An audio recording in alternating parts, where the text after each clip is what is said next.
Okay, so let's find out what project management governance is all about.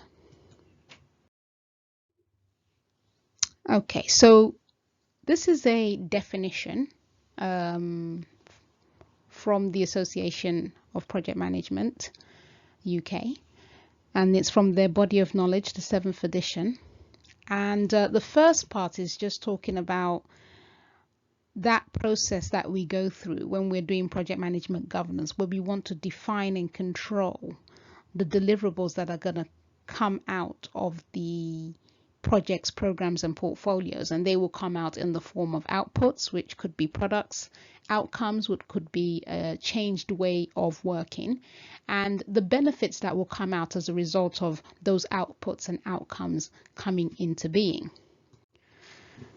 And the second part of the definition is talking about when we talk about the mechanism. So what are the processes we're going to put in place? What systems are we going to be using? What templates are we going to be using? How are we going to make sure that us as an investing organization, we put out all of this financial and technical control in such a way that the work that we've deployed will actually realize the value that we are trying to achieve?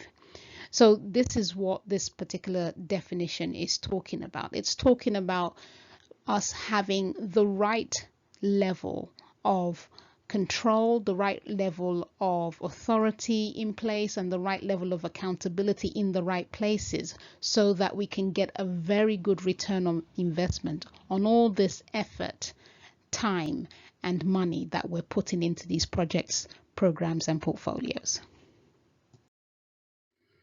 Okay, so let's dig a bit more into project management governance.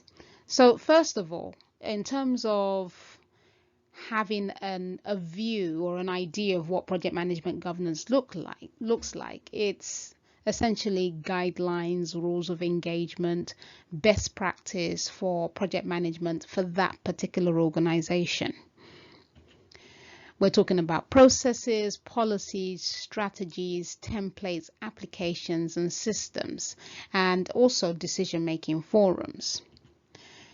It's a way in which, as an organization, and that's what now we're talking about, the PMO can actually provide assurance to the decision makers of that organization that all is as it should be in a particular project portfolio.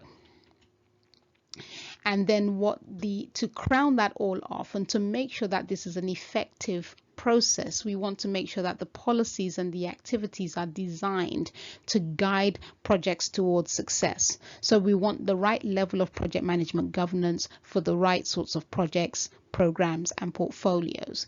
So for instance, if we had a project that was going to be for 3 weeks and had a budget of say £5,000, we wouldn't have the kind of governance for a project that say was like for £10 million and was for 18 months. We wouldn't just use the same type of governance for that particular project. We've got to always have a governance that is fit for purpose for each project and for each program.